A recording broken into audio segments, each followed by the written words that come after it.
Officiellement, ben, merci d'être là ce matin. Bienvenue, bienvenue à tous. Je vais débuter par vous raconter un peu mon histoire en lien avec l'immobilier, si on veut. L'immobilier est entré dans ma vie par la porte d'en arrière, moi, il y a environ 3 ans et quelques, lorsque une connaissance commune me présentait à un gros investisseur immobilier à Montréal, dans la région de Montréal, qui avait besoin de mes services de coach.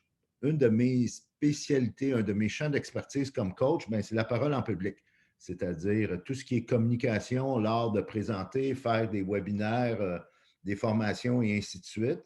J'ai commencé à travailler avec cette personne-là. D'ailleurs, 3 ans et quelques plus tard, je travaille toujours avec cet investisseur-là. Et ce qui m'a amené à connaître ben, d'autres investisseurs. Et c'est là qu'en mai 2019, j'ai rencontré celui qui nous unit tous ici ce matin, dans le fond, là, qui est, comment dire, le fondateur du groupe Carrefour Immobilier, Jacques, avec qui j'ai commencé à travailler au printemps 2019.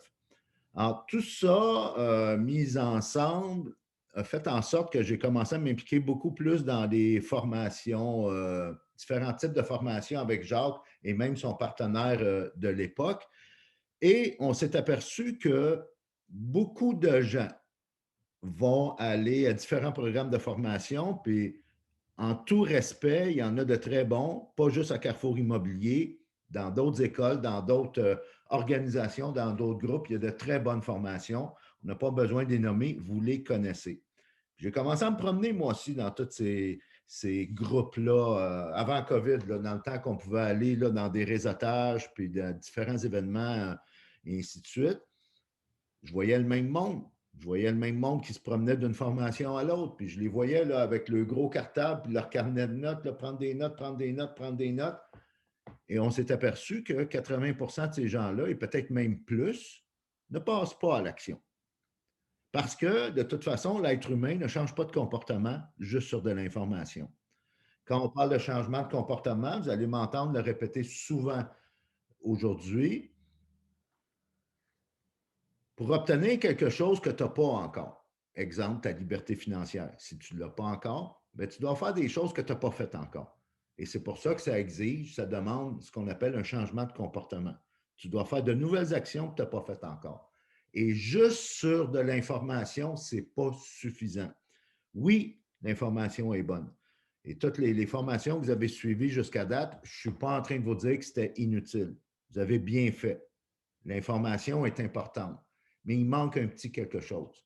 Et le petit quelque chose qui manque, on s'est aperçu qu'il y avait certaines habitudes, certaines façons de penser qui manquaient à beaucoup d'investisseurs immobiliers parce que la plupart ne passent pas à l'action ou la plupart vont manquer de certaines de clarté, de focus, de vision. Puis c'est ça qui fait que ça avance peut-être pas à la vitesse que tu aimerais que ça avance. Alors, l'autre chose qu'on s'est aperçu, que non seulement l'immobilier, ça se passe entre les deux oreilles, souvent, l'entrepreneuriat, c'est la même chose d'ailleurs, c'est qu'avant de conquérir un empire externe, quand on parle d'empire externe, ben, on va parler de, exemple, dans votre cas, la liberté financière pour plusieurs, ou l'indépendance financière, c'est selon. Bien, avant de pouvoir conquérir un empire externe, tu dois être capable d'abord et avant tout de conquérir ce qu'on appelle ton empire interne. Et c'est pas mal ça qu'on va voir ce matin. Qu'est-ce que ça veut dire? Vous allez voir, c'est pas sorcier, mais souvent, on n'en est pas conscient. Juste avant, on va faire un petit tour de ce qu'on pourrait appeler, comme dans le temps, un tour de table.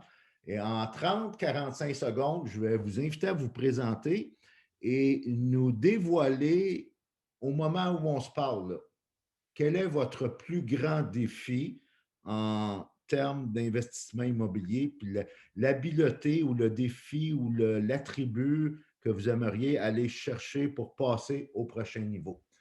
Et je vais commencer par Ramdam.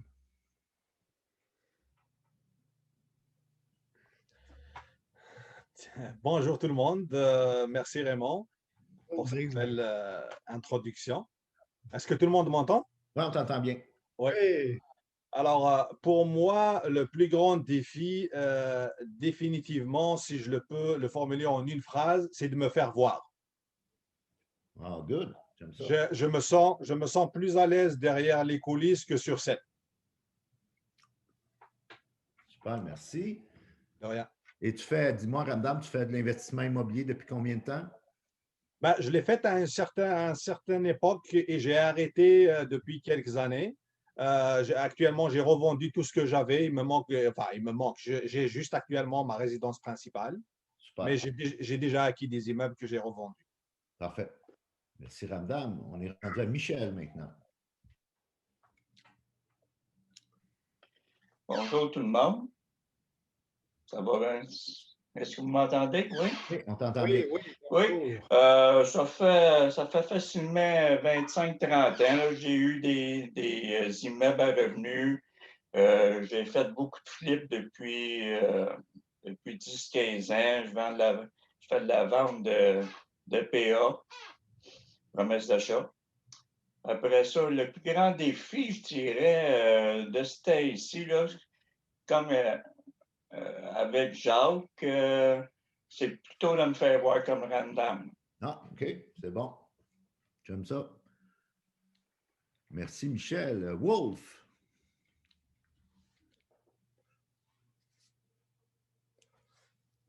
Yes, désolé, je cherchais le mute. Oui, oui, c'est ça. Ben, moi, ça fait 2010 mon premier investissement immobilier, puis j'ai fait plusieurs sortes d'investissements aussi. Et puis, mon plus grand défi, ben, c'est closer, moi. Ouais, c'est ça, closer, conclure la vente, donner la bonne solution, puis une approche pour amener le client. Fait que, Super. Merci, Wolf. Frédéric. Oui, bonjour. Moi, ça fait peut-être une quinzaine d'années que je suis en immobilier, triplex, chalet, etc. Mon plus gros défi à moi, c'est plus le temps, conciliation, travail, je travaille à temps plein. La famille et l'investissement, mais ça prend beaucoup de... Il y a beaucoup de sphères qui prennent beaucoup de temps. C'est ça. Effectivement. Bon point, Frédéric. On est rendu à André. Bonjour tout le monde. Moi, j'ai fait une carrière dans la fonction publique j'ai fait 25 ans à peu près, et ça fait 30 ans que je fais de l'immobilier, donc j'avais commencé en même temps que j'étais dans la fonction publique.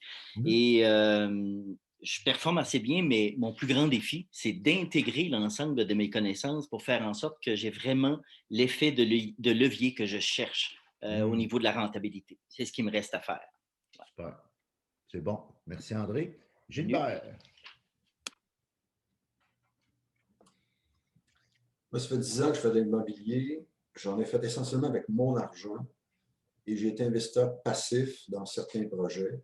Et là, je suis rendu à une étape où je dois commencer à aller chercher du financement. C'est un type d'immobilier que je n'ai jamais fait. Des gens venaient me chercher pour les financer, mais là, c'est à moi d'aller chercher le financement. Et puis, je veux surtout générer du cash flow parce que j'ai besoin de cash flow. Je n'ai pas d'emploi, j'ai arrêté ça. Okay. Et il faut que j'aille chercher des liquidités. Il me reste des réserves. Je peux continuer, mais je ne peux pas juste bêtement toujours vendre, puis me retrouver à la dernière minute. Donc, Carrefour Immobilier, ben, pour moi, ça va être une chance de générer de l'argent. Et je suis toujours dans le but, c'est d'acheter des multi-logements. Moi, c'est ça mon but ultime. Seul ou en groupe, on verra. Parce que plus le temps avance, ben, plus le travail d'équipe devient pratiquement l'unique façon de faire. Effectivement, on va en parler tantôt même. Merci, ouais. Gilbert. Marion, maintenant. Bonjour tout le monde. Alors moi, mon plus gros défi en ce moment, en fait, comme je développe mon business à moi aussi en accompagnement pour des investisseurs français en France et pour les accompagner à investir sur le marché canadien, je pense que pour moi, le défi, c'est plutôt d'avoir, en tant qu'auto-entrepreneuse, assez de structure personnelle, en fait, dans ma vie personnelle, arriver à concilier tous les aspects de ma vie en ce moment et vraiment définir toute mon offre, etc. Donc, c'est un travail marketing à faire pour le développement de mon business. Mais je résumerais ça en termes de structure. Super. Merci, Marion. Là, on a quelqu'un, une dame que je n'ai pas son nom. Le nom n'affiche pas à l'écran. Peut-être, Raphaël, tu la connais. Une dame, alors je vais te dire les dames qui est ici. Ben, J'ai je vois France, Lucie, je vois France, Lucie, j'ai je vois Karine, Lourdes. j'ai Lourdes, j'ai Marion, je n'ai pas oublié. J'ai Christelle. Alors dis-moi celle que je t'ai pas nommée. Ben, non, un autre. Alors France, Lucie, Karine, Marion, Christelle. Ah, ben, ça doit être Lourdes. Karine d'abord. Parce que Ah, je ne vois Karine. pas son nom, moi. Je ne sais pas pourquoi. Ah, ben, je ne sais pas. Ah, voilà, là, ça apparaît. Et oui, c'est à toi, Karine. Ah, pourtant, j'ai mon nom, moi, je le vois. Ah, là, il vient d'apparaître. Ah, OK.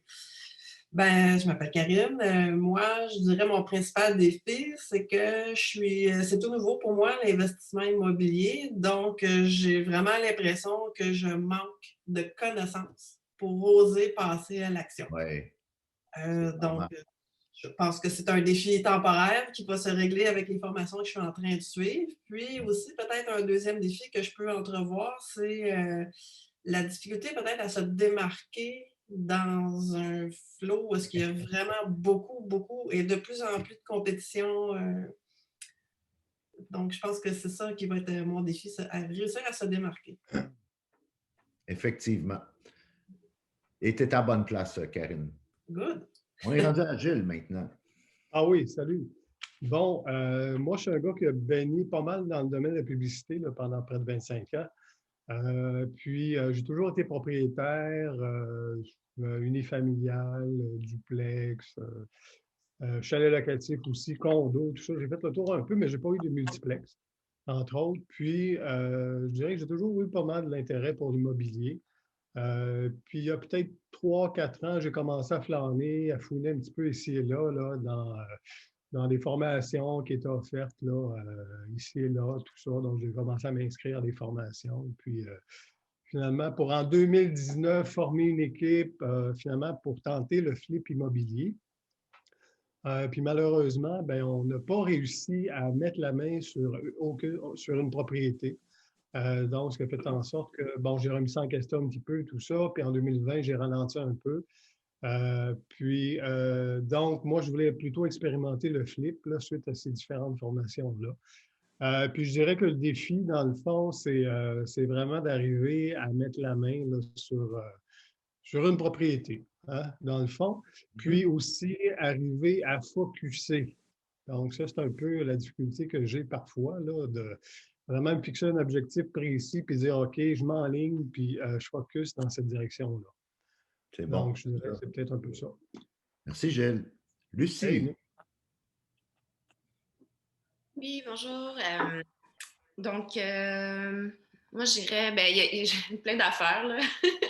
Ben, moi aussi, je dirais le focus, là. D'ailleurs, juste répondre à la question, je me dis, OK, par où je commence? Ben, en gros, je dirais le temps quand même, parce que je travaille à temps plein. Je me suis formée l'année passée. J'ai acheté un chalet locatif. J'étais déjà propriétaire. Je veux faire du multi, mais je vais avoir besoin aussi de cash flow parce que je vais me rester faire ça à temps plein et laisser mon emploi. Donc, défi le temps, encore acquérir des connaissances, c'est ça, mais aussi trouver des propriétés aussi, puis c'est ça. Super. Merci, Lucie. On est à Martin maintenant. Ben, moi, je fais de l'immobilier depuis déjà plusieurs années. J'ai un manque de temps, un peu comme tout le monde, hein? On est tous occupés, on a une passion. Et mon plus grand défi, c'est de me trouver des partenaires parce que j'ai des beaux projets, ils sont gros, mais ça me prend des partenaires passifs prêts à investir de l'argent. Parfait, j'aime ça. Merci, Martin. Marco. Oui. Bon, moi, en fait, j'ai pas vraiment. En fait, moi, c'est un peu. Je commence un peu dans l'investissement immobilier. J'ai quand même une certaine connaissance de l'immobilier. Donc, en étant courtier, j'ai déjà été notaire dans le passé. Donc, évidemment, il y a des choses il y a une base, en fait, de connaissances. Mais c'est plus au niveau de l'exécution. Puis je pense aussi c'est au niveau de croire en soi, puis de croire en ses capacités pour passer à un autre niveau. Le défi aussi, c'est peut-être aussi au niveau de lever des capitaux. Et puis, il y avait aussi, j'avais un défi, que là, ça se replace au niveau du crédit. Mais on a toujours eu évidemment, on côtoie du monde dans le milieu. Moi, en fait, ceux que je côtoie, c'est un peu des vieux de la vieille.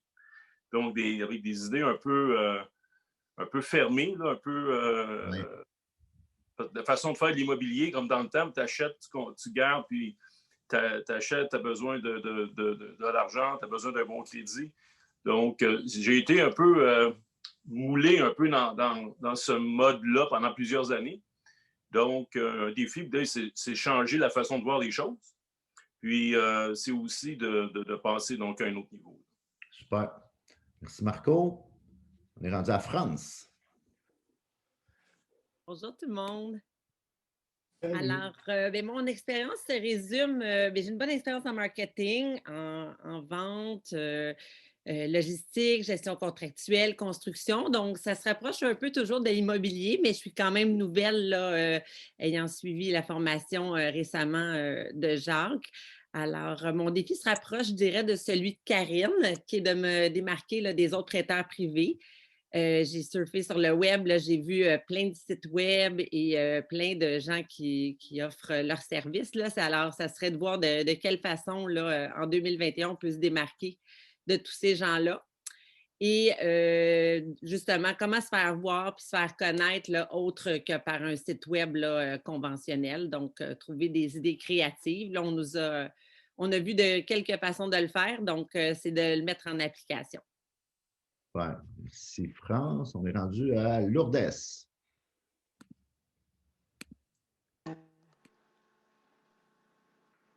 Oui, bonjour. Mon expérience immobilière, c'est pas extrême. J'ai commencé à faire des formations comme tout le monde en 2018 parce que j'avais un intérêt toujours par l'immobilier, mais j'ai jamais comme développé plus que peut-être une propriété que j'ai fait plein d'affaires, j'échange par Airbnb, après ça, location régulière, etc., etc.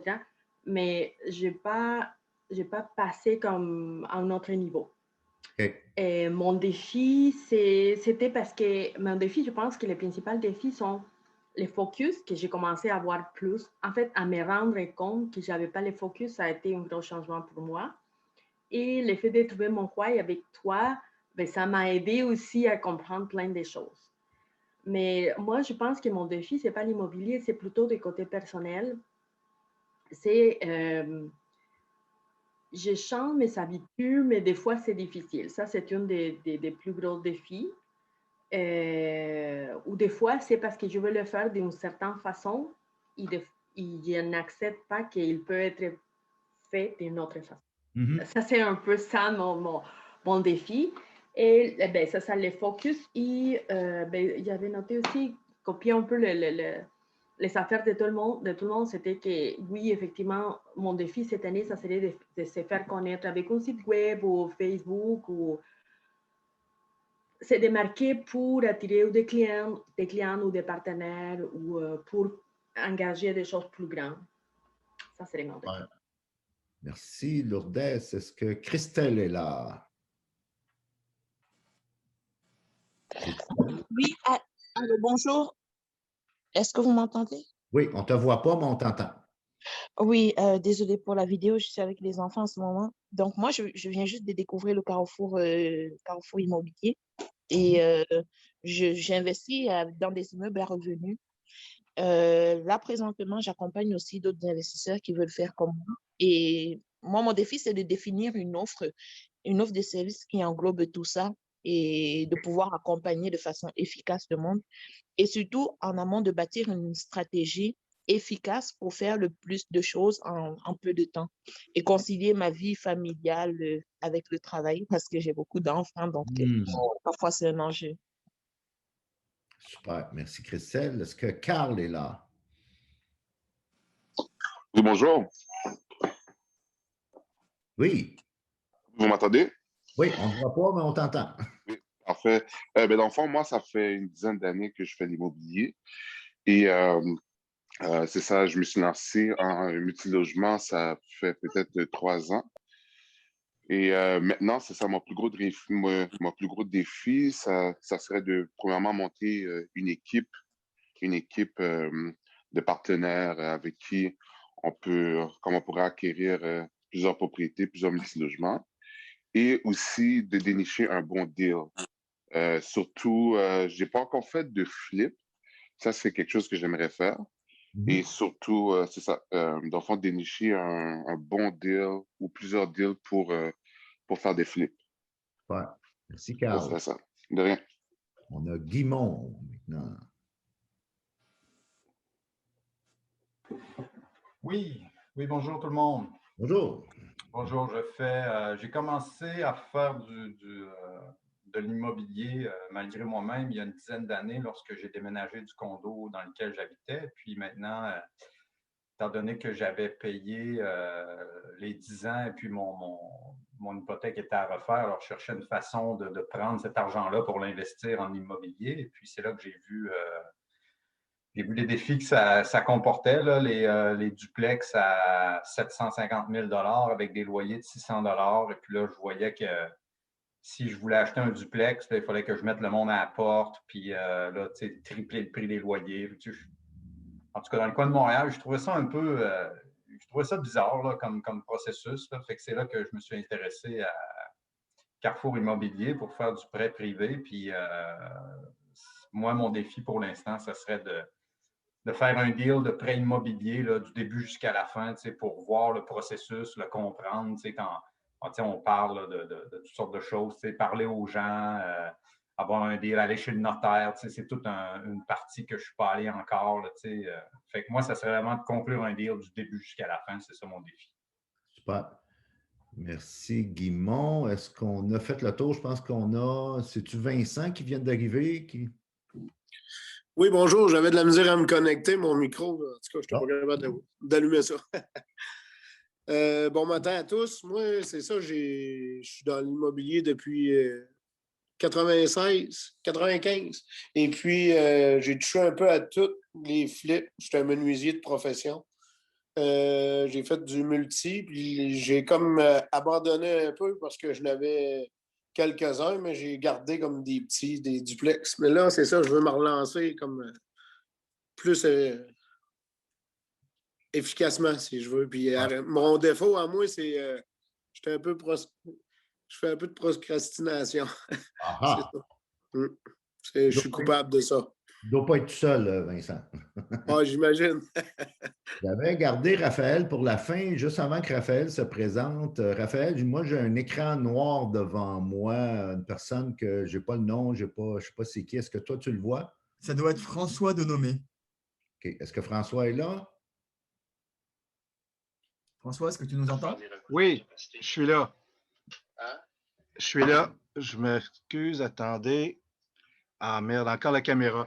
Bon, les objectifs, ils ont été pas mal ralentis par différents problèmes de santé depuis fin 2018. Il y a eu quelques séjours à l'hôpital qui se sont exprimés en moi. Un infarctus l'année passée où je suis encore en remise en forme. Ce qui fait que mes objectifs actuels sont plus dans une situation où j'ai du cash flow et pas nécessairement à bâtir là, du très long terme. Fait que je suis courtier immobilier, fait que je fais de la transaction qui ne sont pas nécessairement rapides là, parce qu'on tombe en offres multiples. Et c'est une des raisons pourquoi j'ai suivi le programme avec Jacques et Marco, là, le programme américain d'investissement. OK. Je vais probablement plus mettre mes énergies là-dessus, mais avec cette frénésie-là à travailler des fois comme une poule pas de tête pour essayer de satisfaire toutes les demandes de tout le monde, ben effectivement, le focus n'est pas persistant, appelons ça comme ça. Là. Que je peux être une couple de jours là, à ne pas regarder mes affaires perso là, pour d'autres motifs. Là. J'aime ça.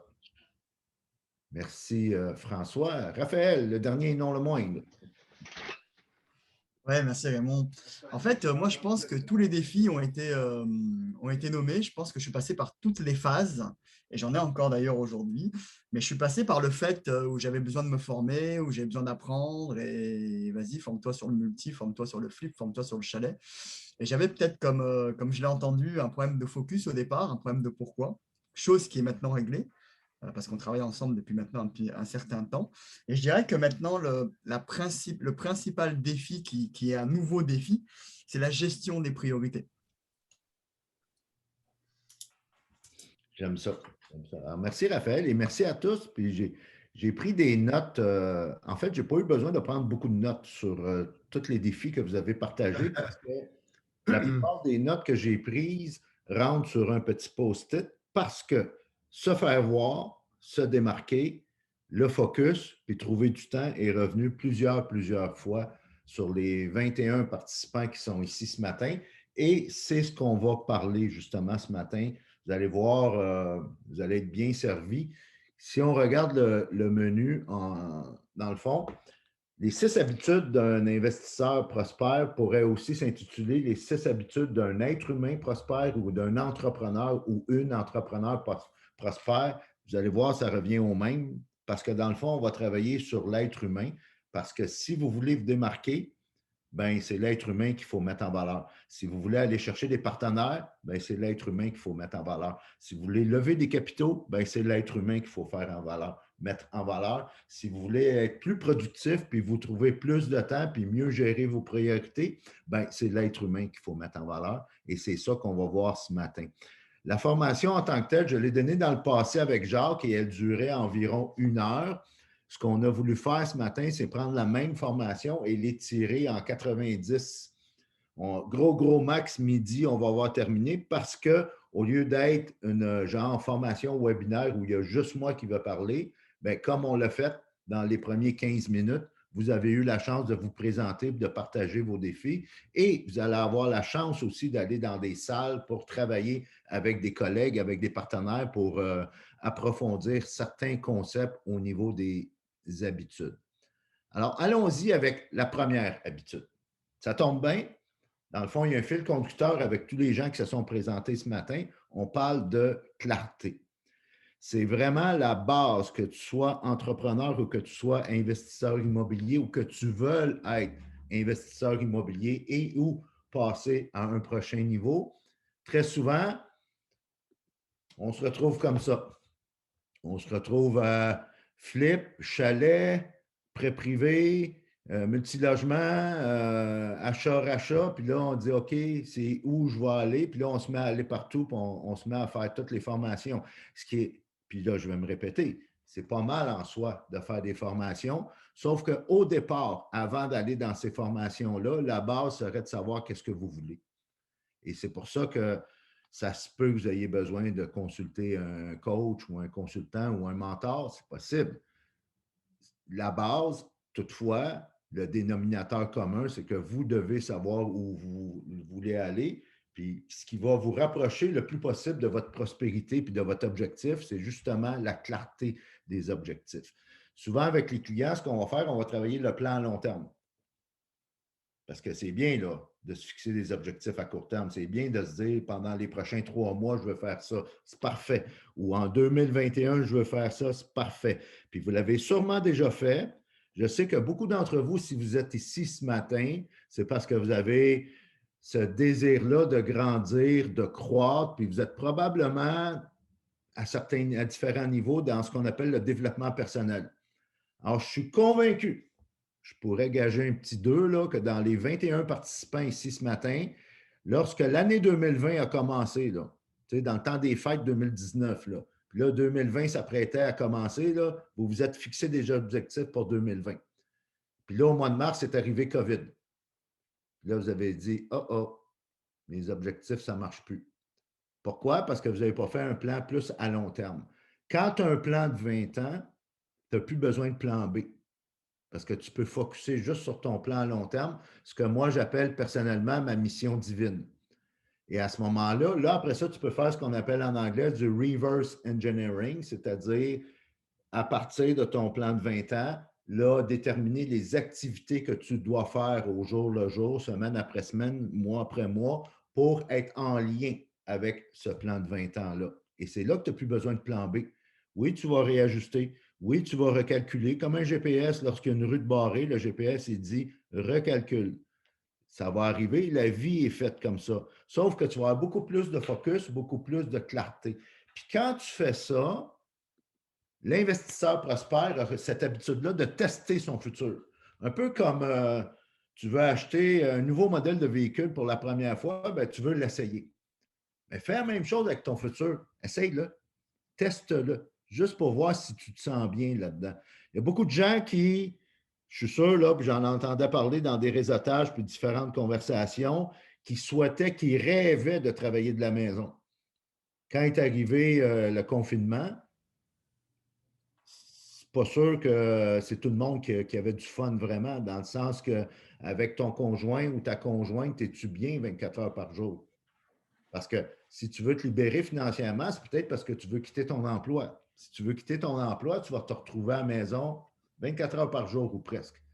Es-tu bien à la maison? Ça, c'est un.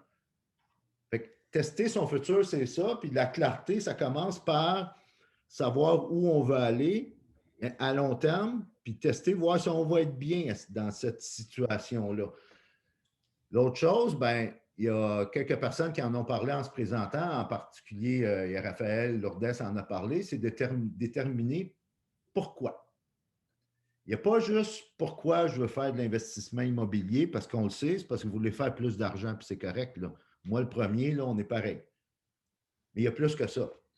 Posez-vous la question, puis ça, c'est un exercice qui prend quelques heures, puis on ne le fera pas ce matin, là, mais pourquoi tu te lèves le matin, puis en quoi ça fait une différence dans nos vies? Puis là, ben, tu pourrais te dire, ben, en quoi ça fait une différence dans la vie des autres? Je m'en fous, moi. Moi, je veux juste me libérer financièrement. OK, c'est correct. Sauf qu'il y en a plusieurs. La grande majorité de vous ce matin, qui, lorsque vous vous êtes présenté, vous avez dit que vous voulez vous faire voir, que vous voulez vous démarquer, puis que vous voulez être capable de lever des capitaux ou de trouver des bons partenaires. Bien, pour ça, il faut que vous ayez ce désir-là de faire une différence dans la vie des autres. Parce que si vous êtes comme tout le monde, puis tout ce que vous voulez, c'est faire de l'argent, vous n'allez pas vous démarquer, je suis désolé. Si vous voulez vous démarquer, la personne qui se démarque, c'est la personne qui est là pour les bonnes raisons. C'est la personne qui a identifié son pourquoi, ses valeurs, puis qui a une vision à long terme. Ça, ce que ça fait, c'est que ça attire les gens. Jacques vous a souvent parlé, parce qu'on en parle ensemble, lui et moi, de la chasse puis de la pêche. C'est correct chasser, là. C'est correct aller sur différents sites, mon prospecteur JLR ou n'importe quel autre, là, ou le registre foncier, puis être à la chasse, c'est correct. Sauf que c'est beaucoup plus facile, puis ça demande bien moins d'énergie, puis vous allez vous démarquer, vous faire voir, sortir du lot beaucoup plus facilement quand vous allez être beaucoup plus pêcheur.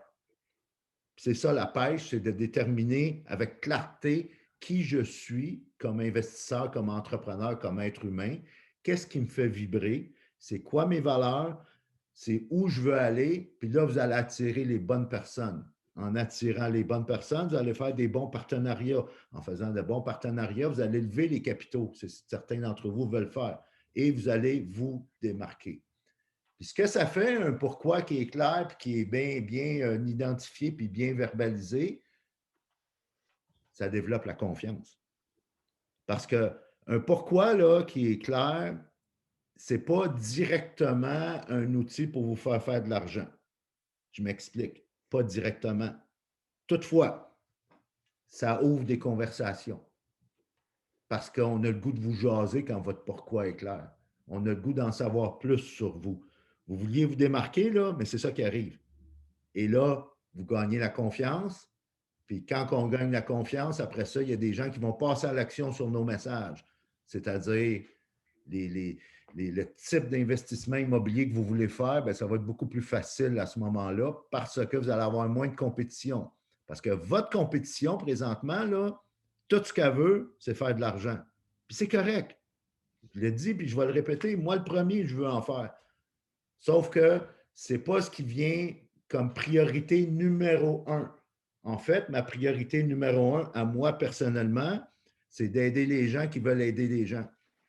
Mon pourquoi, c'est de faire une différence avec les gens qui veulent faire une différence. Et depuis que mon focus est là-dessus, je fais plus d'argent. Vous voulez faire plus d'argent, commencez à travailler sur l'habitude numéro 1, qui est la clarté. Et ça, ce que ça va faire, c'est que ça va vous assurer de poser l'échelle sur le bon mur. Parce que beaucoup de gens ont eu du succès en investissement immobilier ou en entrepreneuriat ou dans ce qu'on appelle l'échelle corporative pour s'apercevoir qu'après avoir grimpé les échelons, ben, l'échelle n'était pas sur le bon mur. Et là, ils devaient redescendre de l'échelle pour monter à une autre échelle. Et c'est ça que ça fait la clarté. Alors, cette première habitude-là vous assure aussi de ce qu'on appelle votre arc de tir. Un vieux principe militaire. J'ai un ami qui est un général à la retraite dans l'armée canadienne, rendu 70 ans passés maintenant, et il m'expliquait qu'il y a un principe militaire partout dans le monde, dans toutes les armées, qu'on appelle l'arc de tir. C'est qu'au combat, dans une situation de combat, on va te placer avec ta carabine à un endroit, et là, on va te dire, entre le point A là et le point B, entre les deux, si tu vois quelque chose d'inhabituel, tu peux tirer. Tu as permission, tu n'as même pas besoin de me demander la permission. Sauf que si tu vois quelque chose à l'extérieur de ces deux points-là, peu importe c'est quoi, tu ne touches pas. Parce que ça se peut que ça soit nous, ça se peut que ça soit un ami qui soit là, ou ça se peut que ça soit qu'on s'en occupe de toute façon, ce n'est pas ton mandat.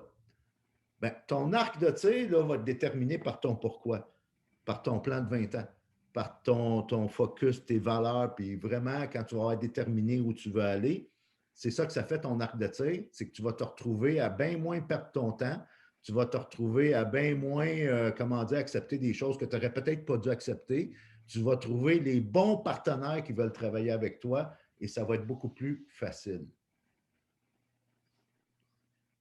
Dans le fond, si on résume cette première habitude-là, c'est qu'un why qui est fort va t'aider à trouver le courage aussi, puis on va en parler tantôt. Parce que ce n'est pas toujours facile, que ce soit l'entrepreneuriat ou l'investissement immobilier. Il arrive toutes sortes de choses qu'on n'avait peut-être pas prévues. Il arrive des COVID, il arrive des partenaires qui nous font faux bond, il arrive des clients qui nous abandonnent. Il y a toutes sortes de... L'entrepreneuriat, ce n'est pas linéaire. Ce n'est pas un fleuve tranquille. Mais c'est ça, c'est qu'un why fort va t'aider à trouver le courage. Sinon, bien, ce que tu vas faire, c'est que tu vas trouver des excuses. Alors, c'est votre choix. Ce qui nous amène à la deuxième habitude, qui est le courage.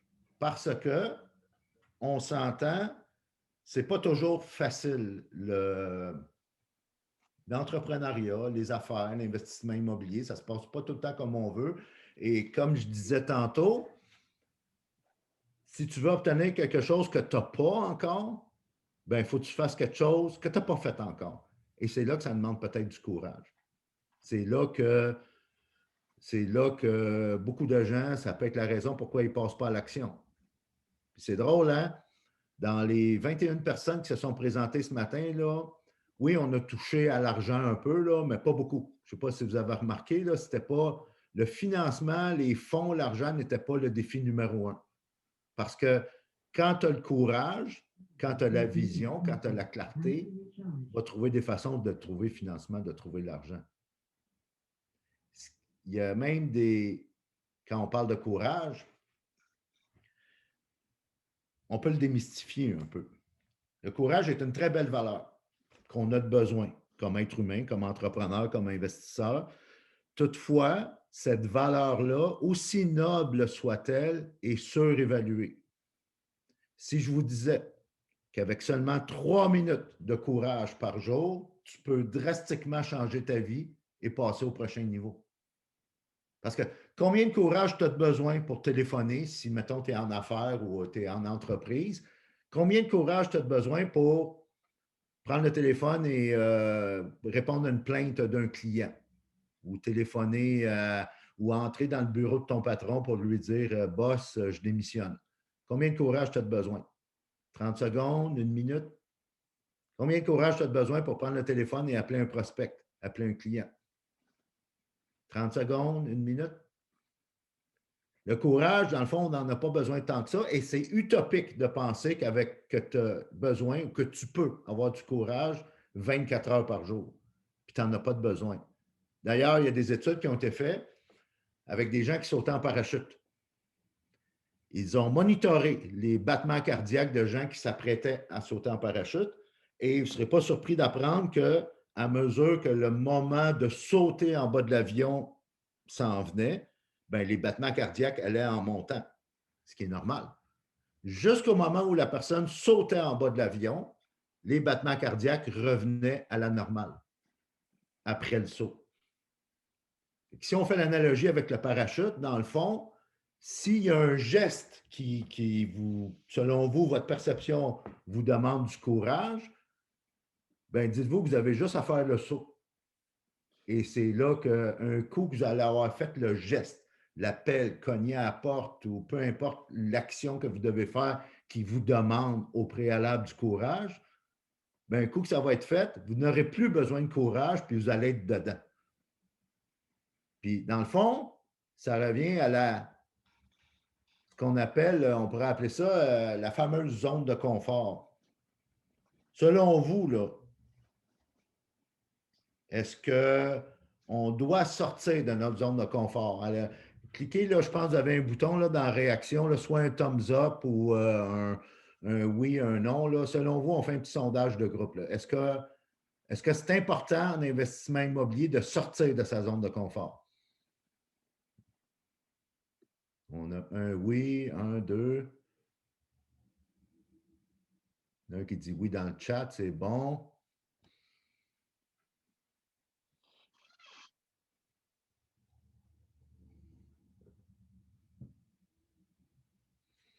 Bon, Raphaël m'a déjà entendu parler là-dessus. Il y a Ramdam qui a piqué ma curiosité. Ramdam, pourquoi tu dis non? Tu m'intrigues.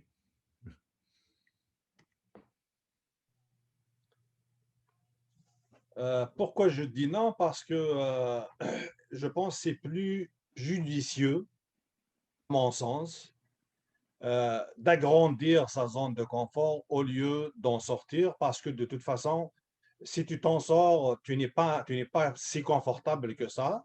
Voilà. Donc, tu vas retomber dans tes vieilles habitudes. Donc, le plus beau, c'est le truc du courage dont tu as parlé, le 3 minutes, le 30 secondes, etc. Je pense que c'est ça qui aide à l'élargir au lieu d'en sortir complètement. Et C'est comme ça que je le vois, mais... Ramdam, merci beaucoup. J'espère que tes mains sont propres. Tu m'as enlevé les mots de la bouche. Vraiment, tu as touché le point parce que de toute façon, c'est prouvé scientifiquement. Alors, la bonne nouvelle, là, je suis sûr que dans le monde du développement personnel, vous avez sûrement entendu plein de fois là, qu'il faut sortir de ta zone de confort. Ça fait tellement de concept. Sauf que humainement, c'est contre-productif, c'est contre-intuitif et on appelle ça l'homéostasie. L'homéostasie, c'est une fonction physiologique de notre corps qui fait en sorte que dès que tu sors de ta zone de confort, le corps, la première chose qu'il veut faire, c'est y retourner. C'est sûr que si tu es dans une ruelle et qu'il y a un gros chien méchant qui veut te mordre, peut-être que tu vas devoir sortir de ta zone de confort temporairement, de façon ponctuelle. C'est normal, ça arrive. Sauf qu'en entrepreneuriat, en investissement immobilier, au niveau des apprentissages, parce que l'entrepreneuriat ou l'investissement immobilier, c'est une game qu'on doit apprendre, qu'on doit aller chercher des habiletés. Tu n'as pas besoin de sortir de sa zone de confort, comme plusieurs personnes l'ont si bien dit, dont Ramdam, merci Ramdam, c'est de l'agrandir, ta zone de confort. C'est à coup de petits 30 secondes de courage ici et là, à coup d'essais, à coup d'erreurs, à coup de succès. Quand tu additionnes tout ça, tu te retrouves à faire des choses qui, au départ, te rendaient peut-être inconfortable, sauf qu'aujourd'hui, tu es confortable à le faire. Conséquemment, tu as agrandi ta zone de confort. Et ce qui va t'aider à fortifier, à agrandir ta zone de confort, ce qui va t'aider justement à devenir confortable, à faire des choses qui, au départ, tu étais peut-être moins confortable parce que c'était nouveau pour toi, c'est ce qu'on appelle l'engagement. L'engagement est une notion qui n'est peut-être pas tout à fait comprise par beaucoup de gens parce que souvent, on va s'impliquer dans des choses, mais on ne se rend pas compte qu'on n'est pas engagé. Exemple, si tu t'inscris dans une formation quelconque, peu importe laquelle, que ce soit Carrefour Immobilier ou autre, ça coûte tant de centaines ou de milliers de dollars, tout dépendant de la valeur de la formation et du programme. Tu vas sortir la carte de crédit, tu vas t'inscrire à la formation. Tu peux dire à tout le monde, ton réseau, tes parents, amis, que je suis impliqué dans telle formation, puis tu as raison.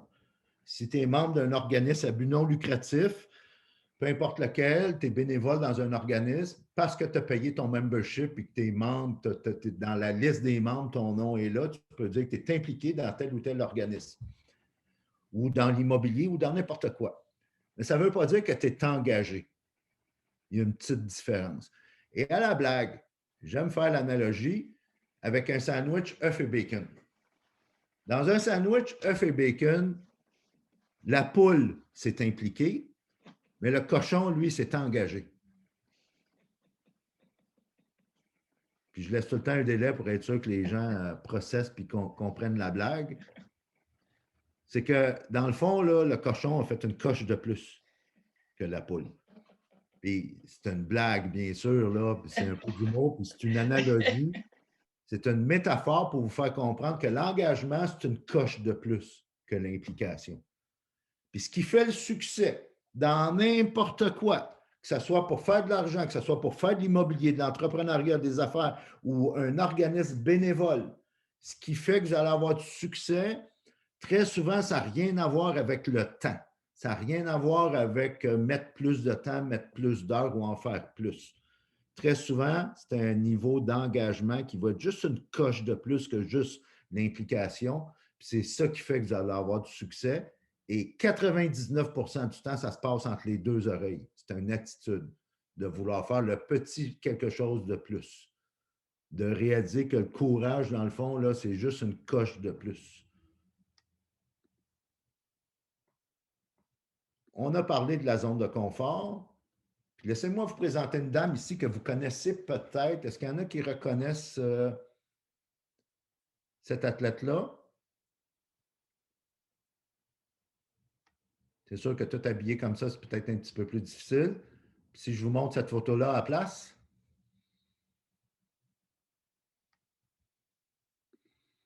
OK, je vous la présente. Marianne Saint-Gelais. Marianne Saint-Gelais, c'est une athlète olympique. Elle est à la retraite maintenant. Elle a fait les 2 derniers Olympiques, là, il y a peut-être une dizaine d'années. Elle a eu 2 médailles d'argent aux 2 derniers Olympiques. Elle est championne canadienne en patinage de vitesse. On l'a passé en entrevue dernièrement où ce que l'animatrice, tout en, tout impressionnée par son parcours olympique et d'athlète de haut niveau, lui disait « Tu as dû faire beaucoup de sacrifices pour… » Puis on serait tenté, on serait porté à croire que oui, elle a fait beaucoup de sacrifices pour, au niveau entraînement, au niveau rythme de vie, au niveau diète, puis ainsi de suite. Puis c'est sûr qu'elle n'allait pas dans des parties, puis c'est sûr qu'elle devait faire attention pour ne pas prendre trop d'alcool, puis ainsi de suite. Alors, on pourrait être porté à croire qu'elle a fait beaucoup de sacrifices pour se rendre où elle s'est rendue. Puis elle disait non, moi, ce n'était pas des sacrifices. C'était un choix. Et c'est ça l'engagement. C'est que si vous avez choisi comme véhicule pour vous libérer financièrement puis avoir une meilleure retraite ou quitter votre job, vous avez choisi l'investissement immobilier, bien, un coup que vous avez travaillé l'habitude numéro 1 là, au niveau de la clarté, là, puis de votre focus, puis de votre vision, puis de votre why, votre pourquoi, votre plan long terme, bien, un coup là, que vous êtes conscient là, que le courage, dans le fond, oui, vous en avez besoin, mais pas tant que ça, puis que vous êtes prête à vous engager, ça va devenir un choix et non un sacrifice. Parce que quand on parle de sacrifice, c'est là qu'on se met à manquer de temps. Tandis que quand c'est des choix, quand on va arriver à l'habitude numéro 3, qui est la productivité, bien, ça va être beaucoup plus facile. Ça va jusque-là? Alors là, on va faire un petit exercice, puis ça va être la première fois de la matinée où on va vous envoyer dans des salles Alors, l'exercice que je vais vous demander de faire en petit groupe, c'est un genre de petit débat, brainstorming, discussion en groupe sur la différence entre qu'est-ce qui est important et qu'est-ce qui est urgent pour vous, puis comment dealer avec ça. On va s'amuser avec ça après. Alors, on y va. Tout le monde est revenu. Alors, est-ce qu'il y en a qui veulent se risquer pour nous partager la différence entre important et urgent? On a Gilbert qui a levé la main et on a Gilles aussi. OK, on va entendre Gilbert puis Gilles. OK. Ben, nous, on a conclu que l'urgent, il y avait une notion de temps, une notion de délai. On ne peut pas le repousser, ça doit être fait maintenant. Une fuite d'eau, une fuite de... un accident, là, quelque chose on ne peut pas le reporter à plus tard. Alors que les choses importantes, ben, c'est des choses qui peuvent être faites hier, aujourd'hui, demain, mais qui devront être faites. Il va falloir que je ramasse tous mes documents d'impôts pour aller porter mes impôts. Je peux le faire hier, aujourd'hui, demain, mais c'est important de le faire. Et on a aussi abordé le fait que ce n'est pas tout à fait la même partie du cerveau qui travaille quand on fait des choses urgentes, c'est de l'adrénaline. Et l'important, ben là, c'est la réflexion. Souvent, il y a un peu du long terme. Il faut se dégager justement des urgences. Donc, il y a une notion de gestion. Il faut savoir qui va faire les urgences, qui va faire ce qui est important. Et si on ne fait jamais les choses importantes, ben, tout va être urgent. Tout va dégringoler. Là. OK. Donc, voilà. Merci, Gilbert. Gilles, toi, tu dis quoi? Ton micro, Gilles, on ne t'entend pas. Désolé, mon micro n'arrête pas de se désactiver. Je faisais partie de la même équipe que Gilbert, donc je pense que tout a pas mal été dit. Là. Évidemment, on disait aussi peut-être entre autres, à force de repousser dans le temps les choses qui sont importantes, bien évidemment, ça va aussi devenir des urgences. Hein, Effectivement, bon point. On a André et Marco qui ont levé la main. Puis il y avait aussi le point qu'évidemment, les urgences, c'est un aspect qui reste tout de même personnel, dans le sens où on peut, nous, dans certains cas, juger qu'un élément est urgent et une autre personne, dans son cas, va dire que ben, pour elle, ce type d'activité-là ou chose à accomplir n'est pas urgente. Tu sais, donc, ça a un lien aussi avec nos priorités, je pense. Oui, j'aime ce que tu dis, Gilles. On va pouvoir faire du millage là-dessus dans pas long. Rapidement, Marco et l'autre personne, je me souviens plus. André. OK, Marco et André, puis après, on va passer à... On va poursuivre. Oui, donc, disons qu'on parlait... Ben, en fait, c'est un petit peu ce qu'André disait. Nous, ce qu'on a relevé, en fait, c'est une question de perception, parce que l'urgence de 1 versus l'importance, c'est... Oh, wow! C'est une question de perception. C'est une question aussi de gestion des priorités. Parce que des fois, si tu as une situation qui se présente, mais tu as des différents éléments qui peuvent être pris en considération, qui peuvent impacter influencer ce qui peut devenir important versus urgent. Donc, c'est ça, c'est surtout ça, ces deux aspects-là. Évidemment, il y a la gestion de temps. Donc, gestion de temps, gestion de priorité. Puis, la question de perception de chacun. Qui a une influence.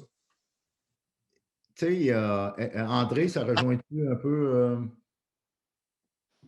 Oui, en fait, on donnait aussi le contexte de ce qui est important, c'est ce qui aura indubitablement un impact sur toi. Donc, il va falloir tôt ou tard que tu t'y attaques, mais il n'y a pas d'urgence sur le court terme à le faire. L'urgence, c'est ce qui a un impact sur maintenant. Donc, il y aura un client qui n'aura pas accès à la propriété ou autre chose qui aura comme impact, mais c'est urgent de le faire maintenant. Alors que ce qui est important, c'est sûr que ça aura un impact, mais tu peux gérer un peu dans ton délai à quel moment tu vas y travailler.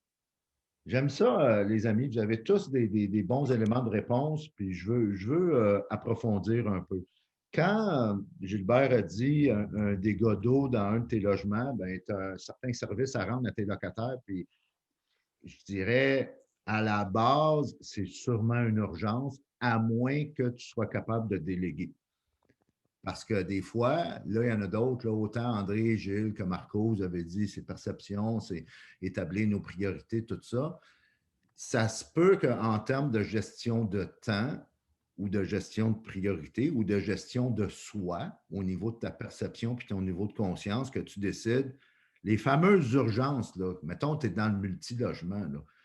Exemple, les toilettes, puis les dégâts d'eau, les choses que c'est vraiment en apparence urgent pour le locataire, on en convient, tu veux y rendre un bon service, ça, à un moment donné, là, dans un monde idéal, tu pourrais-tu le déléguer, ça?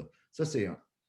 Puis je veux vous conter un peu mon histoire personnelle pour vous amener dans un extrême, juste pour vous faire prendre conscience de qu'est-ce qui est urgent, qu'est-ce qui est important.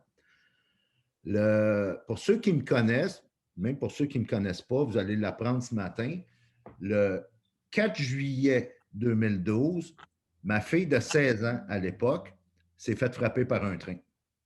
Et ça, c'est arrivé à 20 heures. Et je m'apprêtais à l'époque, j'avais une job, là, j'avais un genre de sideline tout en lançant mon entreprise. Et je faisais un quart de nuit dans un hôtel. On tentait de me rejoindre, évidemment, pour m'annoncer la mauvaise nouvelle parce qu'elle était à l'hôpital. Et on n'était pas capable de me rejoindre parce que j'étais sur un appel conférence pour un autre organisme. Là, et je ne répondais pas à le bip-bip dans mon oreille là, qu'on tentait de me rejoindre. C'est mon fils qui, à l'époque, avait une vingtaine d'années, qui débrouillard pas mal. Il a appelé à la réception de l'hôtel pour dire il faut absolument que je parle à mon père, trouvez-le, puis il faut que je parle, il faut qu'il me rappelle, non. Fait que, finalement, il a réussi à me parler et m'annoncer la mauvaise nouvelle. Là, mon quart de travail commençait, il fallait que je trouve une façon de m'en aller, puis tout le kit. En tout cas, toujours est-il que je me suis quand même rendu à l'hôpital. Et la question que je pose tout le temps quand j'ai des discussions, des coachings au niveau productivité, puis gestion de temps, puis gestion des urgences, est-ce que c'était urgent ou important que je le sache?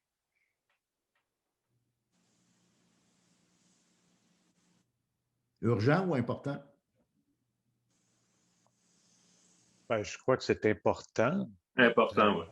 Oui, Mais c'est sûr que oui, il faut que tu le saches, mais tu ne peux pas rien faire pour remédier à la situation. C'est un cas extrême que je ne vous souhaite pas. Le point, c'est que les urgences ont été réglées par le 911, ont été réglées par les premiers répondants se sont rendus très rapidement sur les lieux de l'accident. Elle a été amenée à Sacré-Cœur en traumatologie. Elle a eu les meilleurs médecins, les meilleures infirmières, les meilleurs traitements. Tout ce qui était possible de faire a été fait. Le point, c'est que souvent, les urgences ne sont pas nos urgences. C'est les urgences des autres, la plupart du temps. C'est sûr que si tu commences en immobilier puis que tu n'as pas les moyens pour le moment de déléguer, mettons, les dégâts d'eau puis les choses urgentes de tes locataires, je comprends là, que tu vas avoir à régler ça. C'est correct. Là.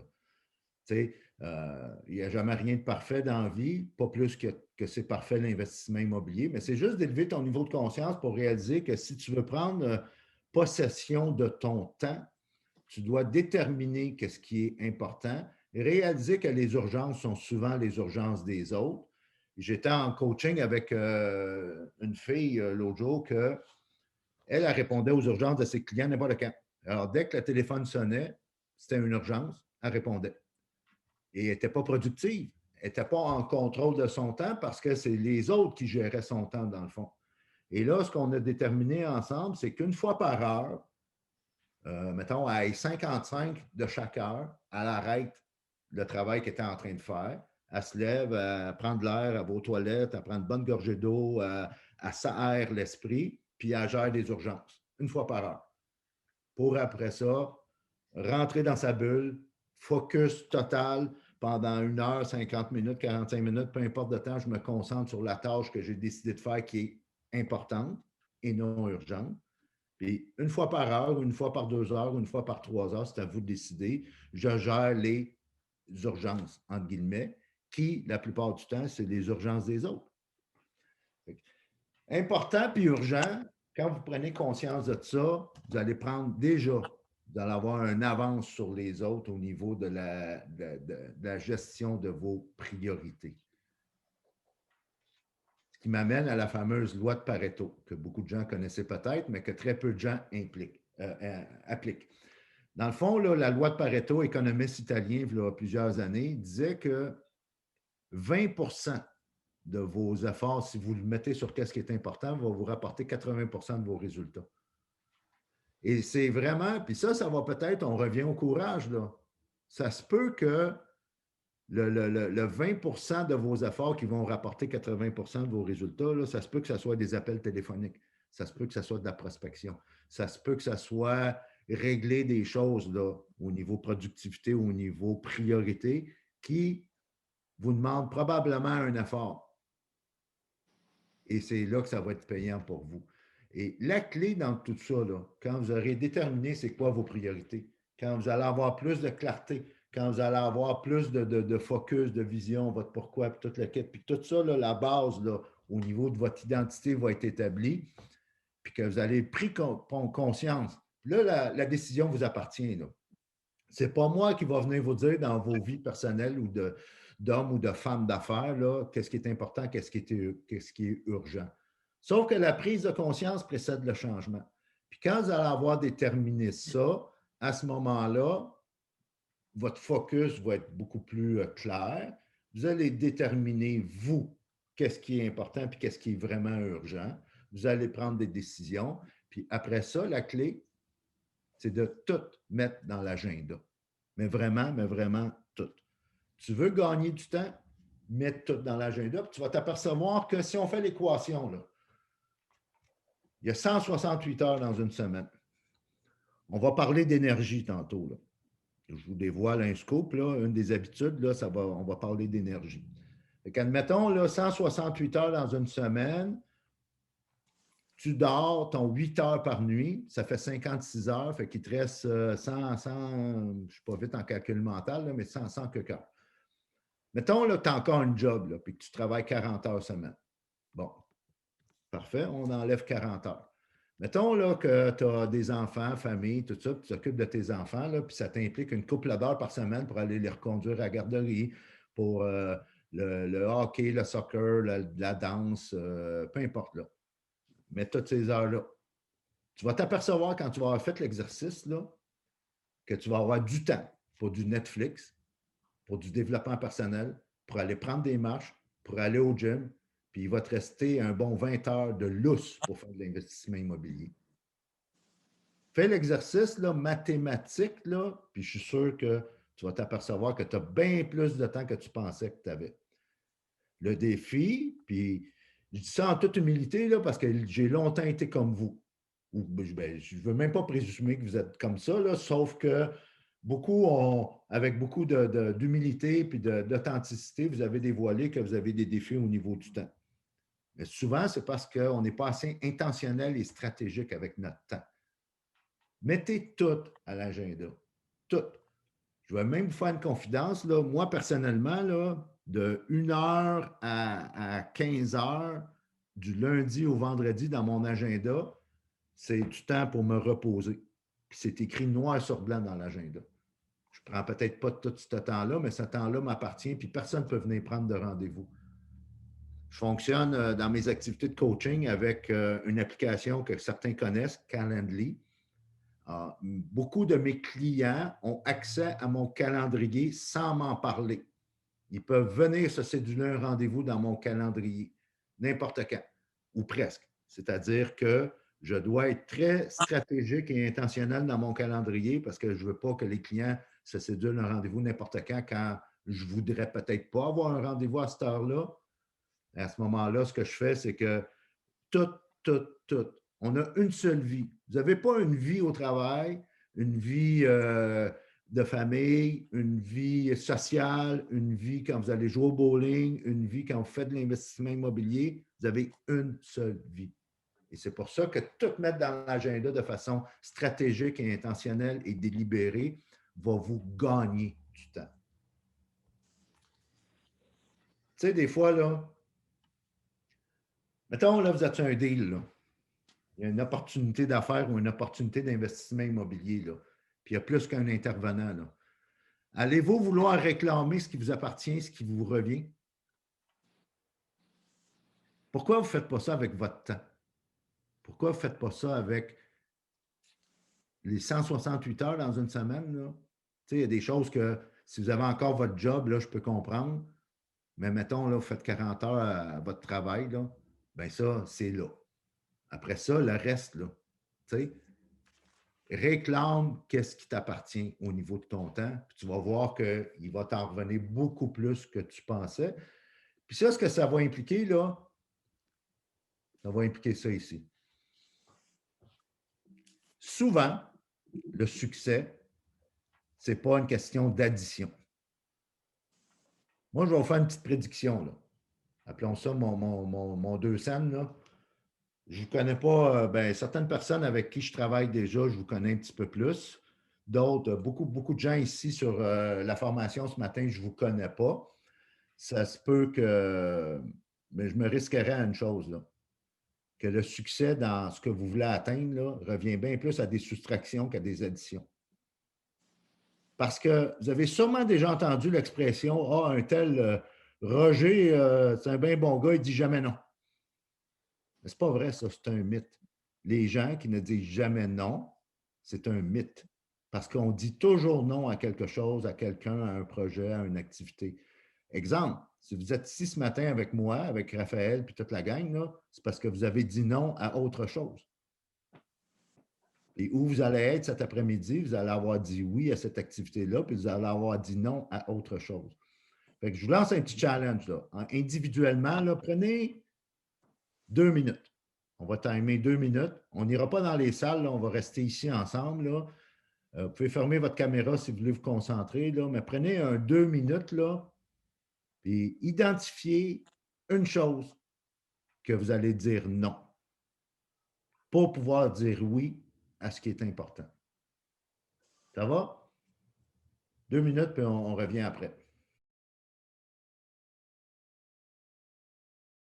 Parfait. Est-ce qu'on a des courageux qui ont trouvé de quoi et qui veulent partager à quoi ils vont dire non? Gilles? Oui, ben dans mon cas, dans le fond, souvent, je veux dire non pour ce qui est de suivre une...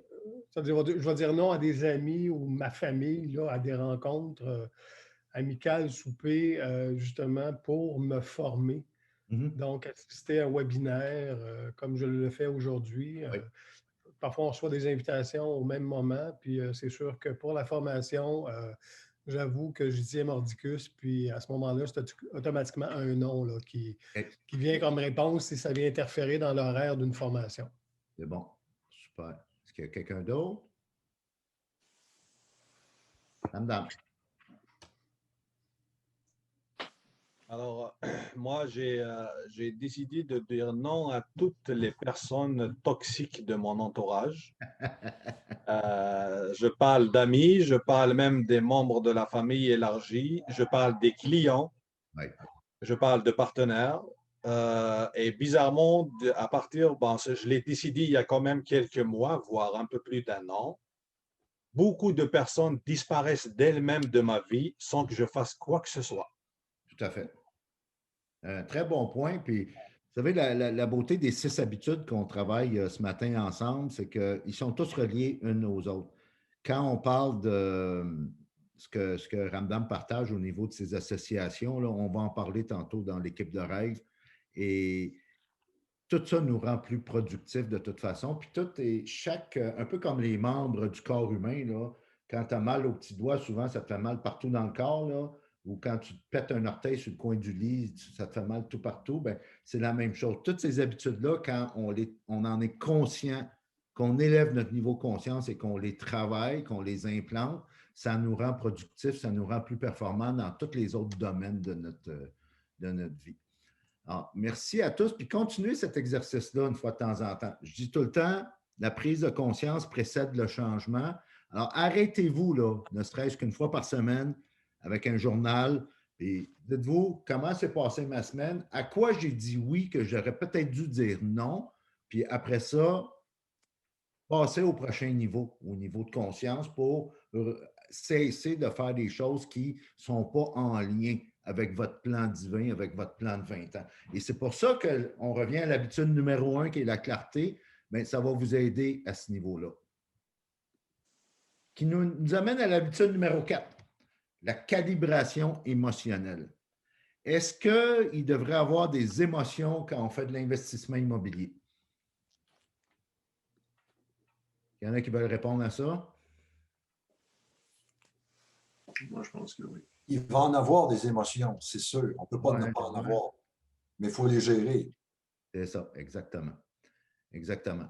Parce qu'on a souvent entendu dire, là, en affaires, il n'y a pas d'émotion. Ou quand on analyse un deal en immobilier, il n'y a pas d'émotion. Ben, c'est bien plate, là, mais les êtres humains, on est des êtres d'émotion. Puis, oui. il y en a tout le temps. Quand on fait des bons deals, on est bien content. Quand on fait des mauvais deals, on n'est pas content pantoute. Et la clé là-dedans, c'est d'en être conscient puis de calibrer. C'est-à-dire, peut-être se calmer un peu le pompon quand on a fait un très bon deal, analyser qu'est-ce qui a bien été, réaliser que le succès est un très mauvais maître. Et oui, on a eu du succès dans ce deal-là, mais qu'est-ce qui fait qu'on a eu du succès? Puis qu'est-ce qui fait qu'on va continuer à avoir du succès ou qu'est-ce que je pourrais améliorer? Ça, c'est un. Ça a chié, ça n'a pas bien été. Qu'est-ce qui fait que ça n'a pas bien été? Puis se relever. C'est normal d'être frustré parfois. C'est même humain. C'est normal d'être en colère. C'est humain. C'est normal d'être en beau maudit parce qu'un partenaire nous a floués. C'est normal. La clé, quand on parle de calibration émotionnelle, c'est de ne pas le renier. Parce que tu ne peux pas relâcher quelque chose que tu n'as pas d'abord accepté. Fait que tu n'es pas content, là, parce que tu t'es fait avoir. Premièrement, analyse si les attentes avaient été établies d'avance. Souvent, qu'est-ce qui fait qu'on a des émotions, dans le fond? Dans une interaction avec d'autres êtres humains, c'est parce que nos attentes ont été comblées ou nos attentes n'ont pas été comblées. Alors, si tu établis le plus possible les paramètres de tes attentes, bien, ça va t'aider. Si tu reviens à ton habitude numéro 1, là, au niveau de ta clarté, de ton focus, puis où tu t'en vas, puis c'est quoi ton pourquoi, c'est quoi tes valeurs, ça va être plus facile. Tu vas avoir les outils dans ton coffre d'outils pour établir les attentes. Voici à quoi je m'attends. Exemple, quand j'ai découvert, moi, qu'une de leurs valeurs personnelles, c'est le plaisir. Dans tout ce qu'ils font, ils veulent avoir du plaisir. S'ils analysent un deal, là, une occasion, une opportunité, un possible partenariat, puis ils sentent qu'il n'y en aura pas de plaisir, il faut dire non, il ne faut pas y aller. Parce que si on y va, on s'attend qu'il va y avoir de la frustration, il va y avoir quelque chose qui ne marche pas. La calibration émotionnelle là, va être beaucoup plus facile à opérer, à faire, lorsque on a établi les attentes avant. Ensuite, on est humain, ça ne sera pas toujours parfait, ça ne marchera pas toujours comme on veut. Accepte l'émotion, puis après ça, relâche-la. Ou donne-y un autre nom. Il y a même je disais dans une revue d'affaires, certains présidents de grosses compagnies qui, 5 minutes par jour, ont dans l'agenda un temps pour s'inquiéter. Ils appellent ça le worry time. 5 minutes par jour, ferme la porte de le bureau, puis c'est le temps pour vivre des mauvaises émotions. Après ça, c'est fini, il relâche, puis il passe à d'autres choses. On pourrait appeler ça compartimenter. Comment font les grands chefs d'État, là, les présidents, présidentes de pays, là, les premiers ministres et ainsi de suite, là, pour être capables à 8 heures le matin d'être dans une cellule de crise, à 10 heures le matin être dans une bibliothèque avec des enfants de 6 ans, à midi, ils sont en chambre de commerce puis ils font un discours sur les affaires. À 2 heures, ils vont, je ne sais pas moi, couper un ruban d'une nouvelle compagnie qui vient d'ouvrir. À 4 heures, ils sont en train de bombarder un autre pays. Comment ils font? On appelle ça compartimenter. Compartimenter, c'est d'être capable de mettre dans un tiroir la mauvaise émotion ou la mauvaise situation où il y a un certain stress ou quoi que ce soit. C'est sûr que humainement, on ne peut pas faire ça tout le temps, sauf que c'est de prendre le temps de s'arrêter puis de mettre par écrit qu'est-ce qui se passe pas, qu'est-ce qui se passe bien, qu'est-ce qui se passe moins bien, puis après ça, de le relâcher. Mais c'est juste d'être conscient que des émotions, on va en avoir. Puis comme disait Ramdam tantôt, de faire attention à la contagion émotionnelle. Parce qu'on va en parler tantôt dans les bonnes habitudes, là. Il faut se protéger au niveau de notre environnement. Puis c'est là, ça va être beaucoup plus facile de calibrer justement nos émotions. Prendre le temps de s'arrêter aussi. Je pense que si tu veux avoir du succès comme investisseur immobilier, comme entrepreneur, il faut que tu prennes le temps pour justement déterminer c'était quoi ta vision que tu avais établie, là, puis ton plan de 20 ans, là, puis tes valeurs, puis ton pourquoi. Puis est-ce que je suis en lien avec ça? Comment ça s'est passé dernièrement? Qu'est-ce qui a bien été, qu'est-ce qui a moins bien été, puis qu'est-ce que je pourrais faire? On va faire un autre petit exercice. On va retourner dans les salles et là, je vous challenge de, en tant qu'investisseur immobilier, il y en a peut-être qui le savent, là. Fait que si vous avez déjà travaillé avec moi en coaching privé 1 à 1, bien, jouez un peu dans votre salle le rôle de modérateur, de facilitateur, si vous connaissez déjà la réponse. OK? Fait que vendez pas le punch. Le défi, la question que je vous pose, c'est qu'en tant qu'investisseur immobilier, quelle est votre ressource la plus importante pour vous permettre d'avoir du succès? Un petit indice, je vous donne un indice, c'est que c'est la même chose pour si tu es en affaires, si tu es entrepreneur. Mettons que tu ne fais pas d'investissement immobilier, tu fais d'autres choses comme business, c'est la même chose. Alors, je vous envoie dans les salles. Je vais. Ouais, OK. Il faut que finalement, non, je vais recréer toutes les salles. On va essayer de mélanger ça un peu.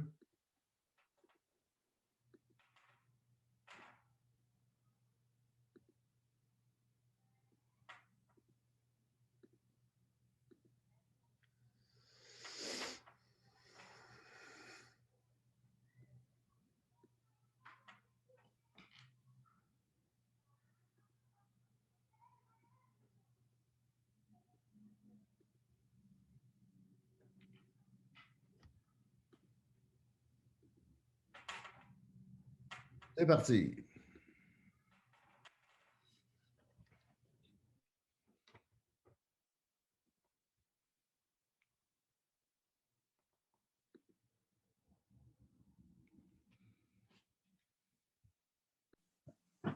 Et voilà, c'est parti. Alors là, je vais vous demander d'être discipliné parce qu'il est déjà 11h32, on veut finir avant midi et on veut laisser le temps pour une petite période de questions.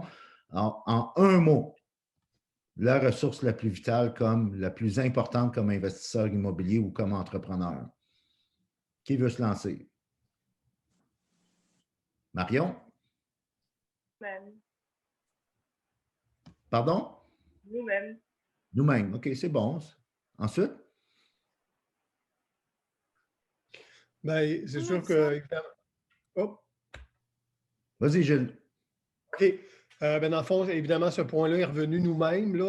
D'abord, soi, puis moi, c'est sûr qu'on a apporté aussi le point des ressources la plus importante, ben, c'est l'ouverture aux autres de façon à être capable aisément de former des équipes, des partenariats, tout ça. Donc, s'entourer, ça devient de personnes, ça devient une ressource importante pour avoir du succès en immobilier.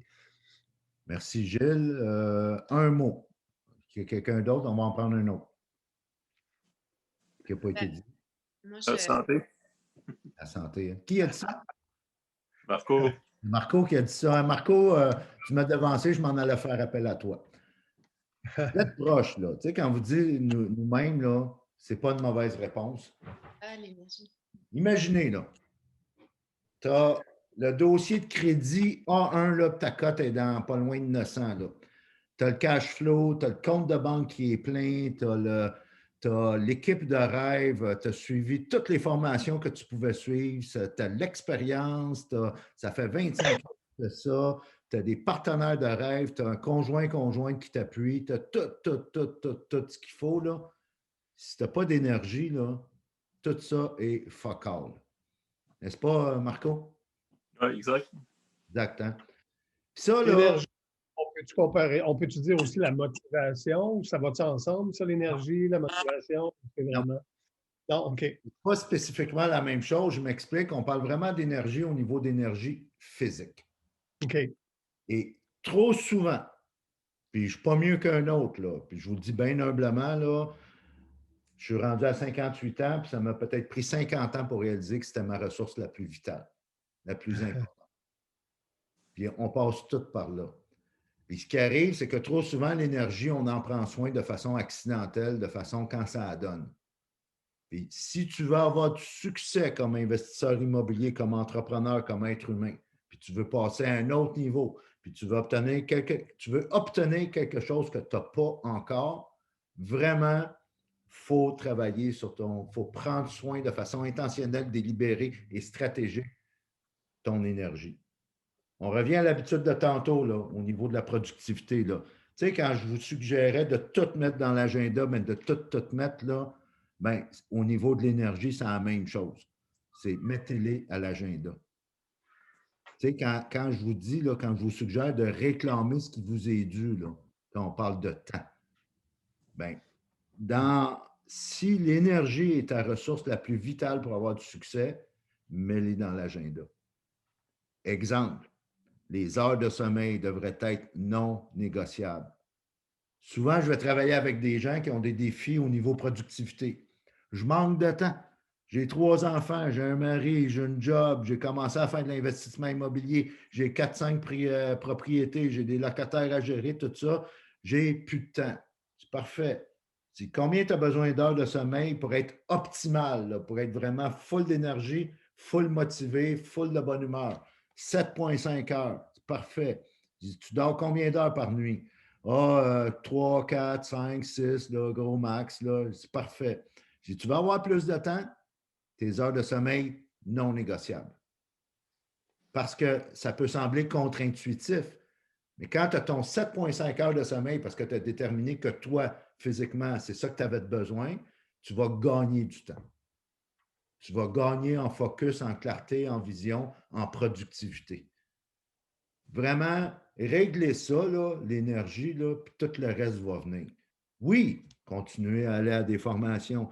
Oui, continuer à faire tout ce qu'il faut faire au niveau performance pour devenir de meilleurs investisseurs, de meilleurs êtres humains. C'est tout bon, là.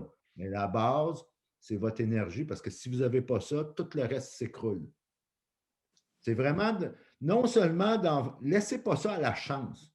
Trop souvent, là, tu sais, on devait aller jouer au golf avec des chums, puis là, ils mouillent, la game de golf est cancellée, fait que j'ai du temps à la maison, je vais me reposer.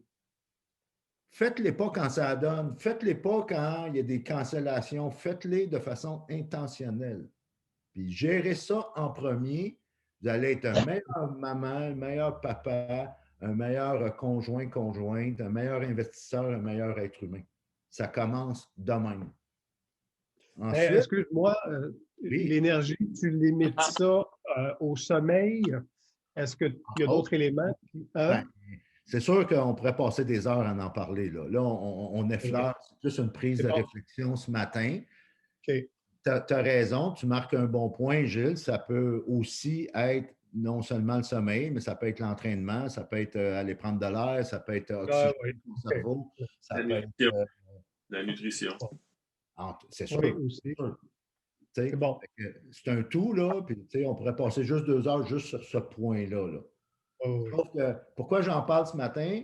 Parce que, c'est plus une prise de réflexion, prise de conscience, puis c'est surtout le fait que trop souvent, on laisse ça au hasard. Puis si tu veux être plus performant, n'oublie pas, en début de rencontre, on disait, si tu veux obtenir quelque chose que tu n'as pas fait, que tu n'as pas encore, exemple, ta liberté financière, tu dois faire des choses que tu n'as pas faites encore. Ça implique une performance. C'est relatif, la performance, puis il y a juste toi qui le sais c'est quoi une bonne performance pour toi, mais pour pouvoir la faire, cette performance-là, tu as besoin de gaz. Le gaz, ben, c'est ton énergie. Oui. Sûr, là, puis je veux pas m'étendre là-dessus, puis je ne connais pas Marco personnellement, là, mais les problèmes de santé qu'il y a eu, là, il y avait toutes les habiletés, il y avait tout le talent, il y avait toutes les ressources, il y avait tout ce qu'il fallait, puis pourtant, il y a plein d'affaires qu'il ne pouvait plus faire à cause de ça. N'est-ce pas, Marco? Moi, en fait, c'est pas vraiment les problèmes de santé, là, mais c'est que moi, dans plusieurs séminaires... c'est pas Marco, je m'excuse, je me suis trompé, je pense que c'est François. Ah, OK. Oui, c'est exact. C'est ça, c'était François, hein? Oui, oui. Fait que, dans le fond, c'est ça. Soyez intentionnel là-dessus. C'est votre ressource la plus vitale si on conclut sur cette 5e habitude. Et ce qui nous amène à la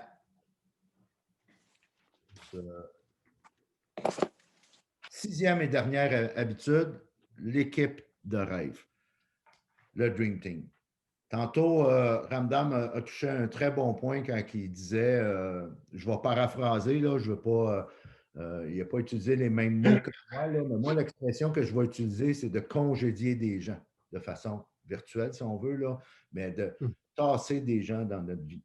Vous l'avez tous dit, pas mal quand vous êtes présentés, beaucoup de gens ont dit, vous voulez trouver des partenaires, vous voulez, besoin d'une équipe, vous voulez au niveau, lever des fonds, ça va vous prendre des gens autour de vous. Autant l'immobilier que l'entrepreneuriat, ça ne se fait pas tout seul.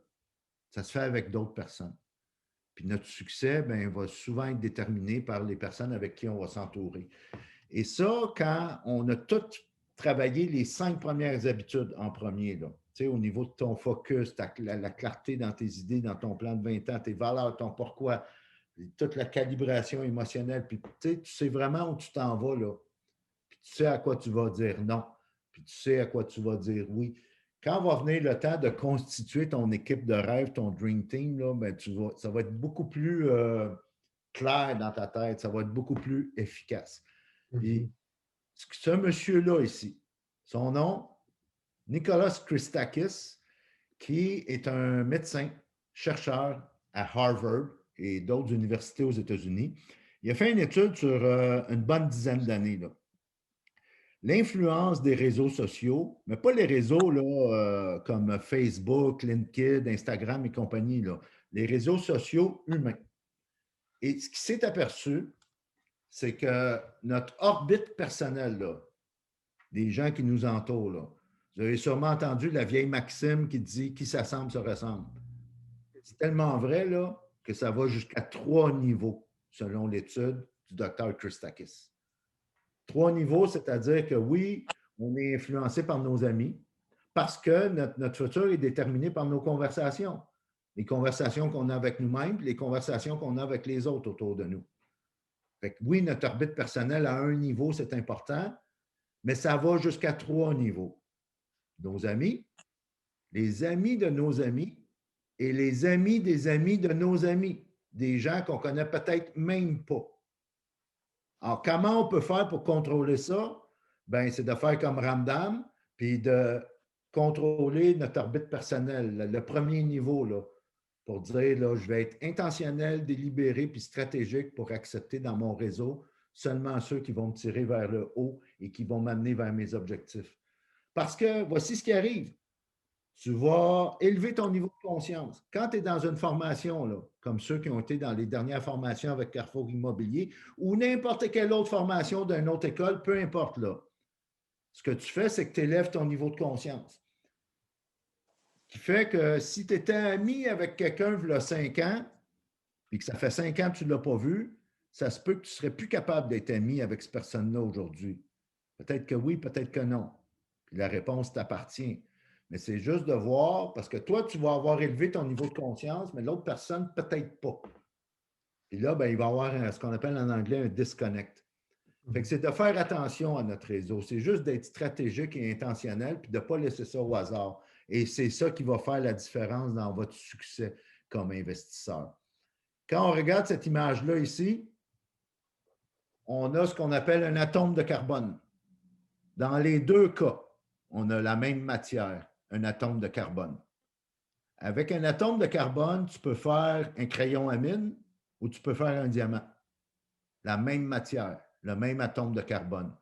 La seule différence, c'est comment il est constitué en réseau.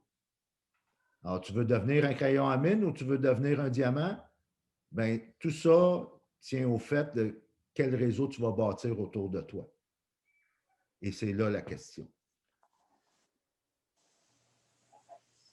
Ce qui nous amène à la période de questions. On va prendre un 5-7 minutes environ parce que j'ai juste une petite conclusion à vous offrir après, puis je veux qu'on termine à midi. Est-ce qu'il y a des questions?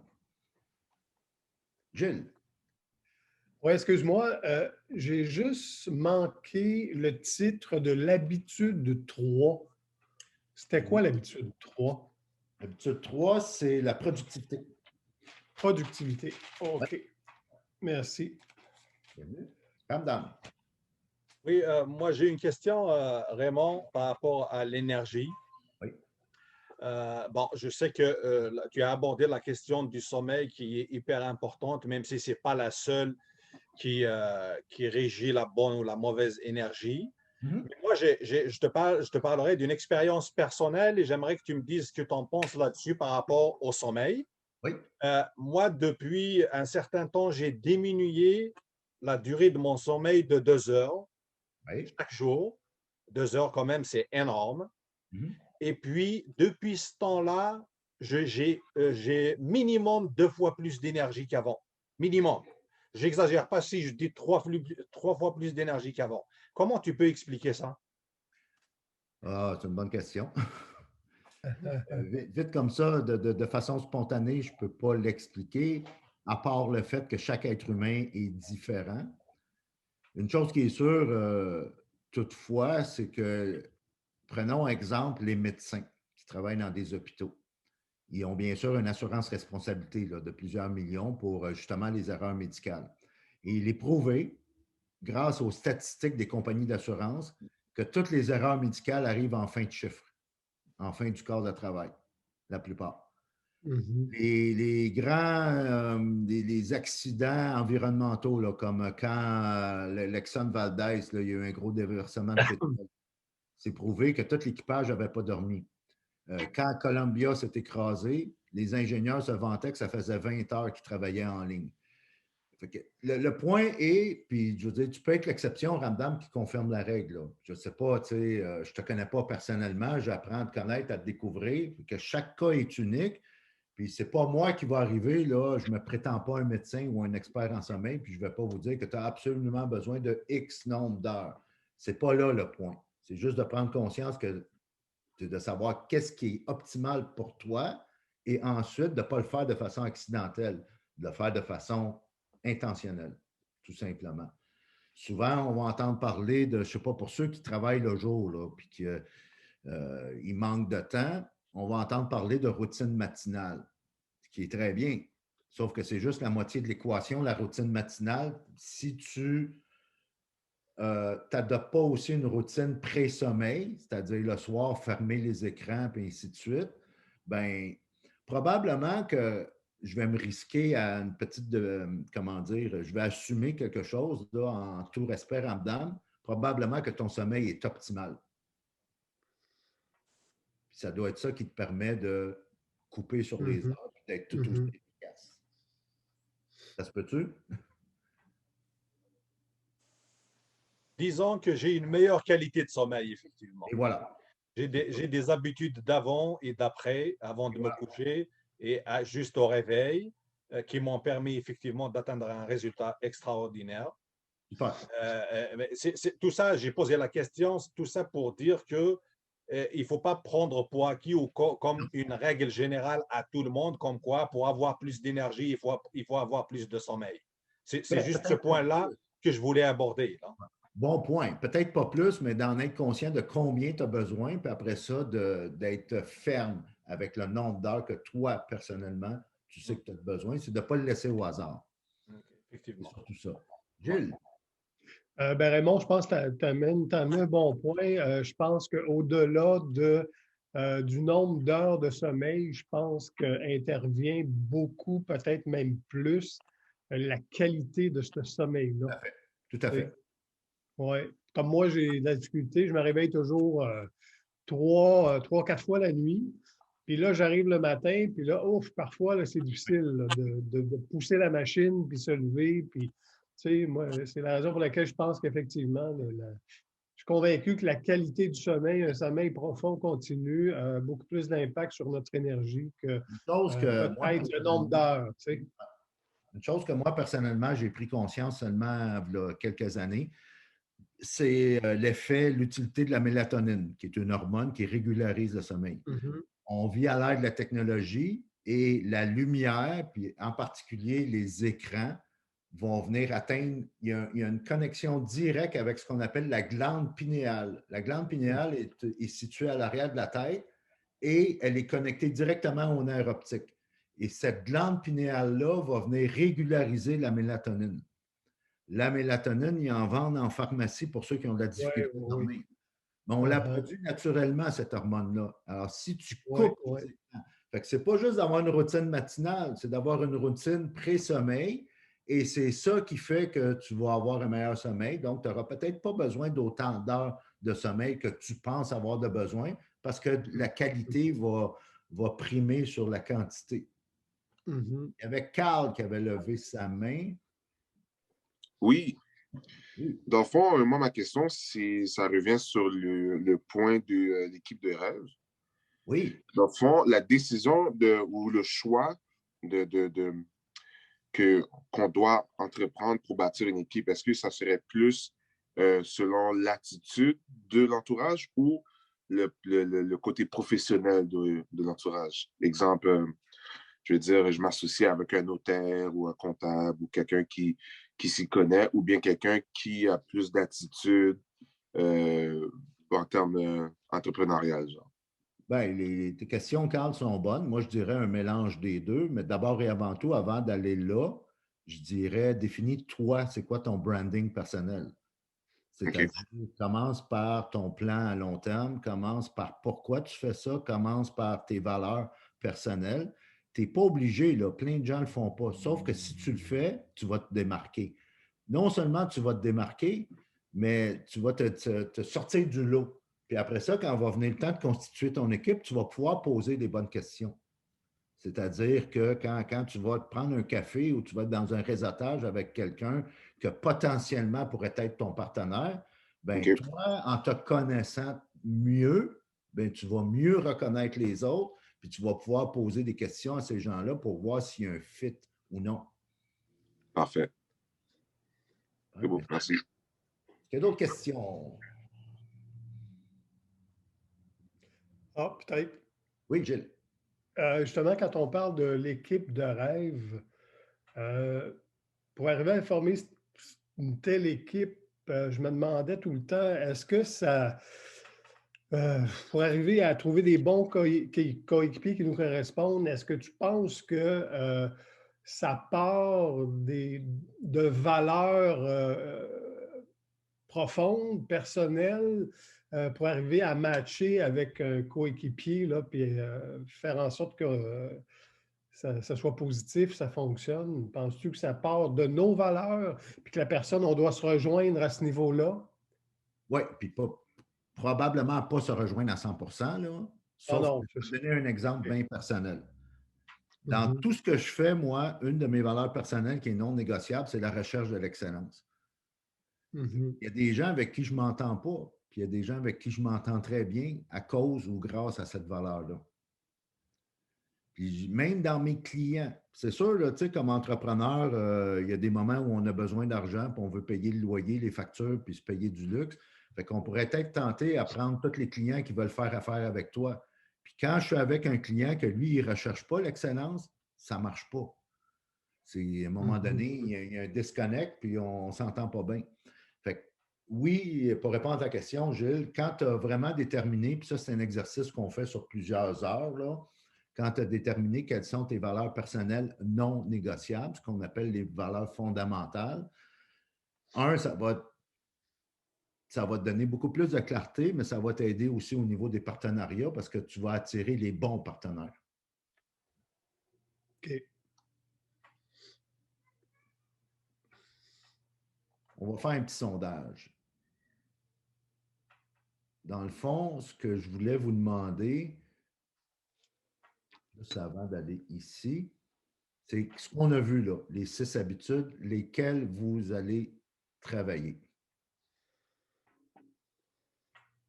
Et vous avez le choix de plus qu'une réponse.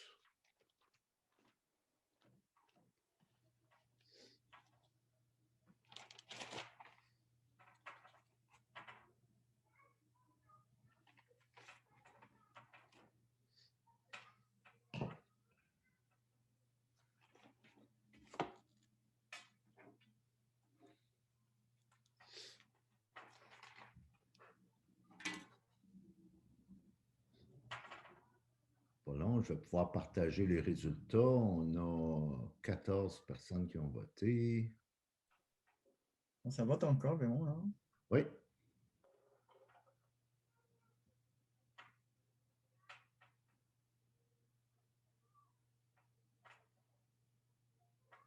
Bon, on va partager les résultats.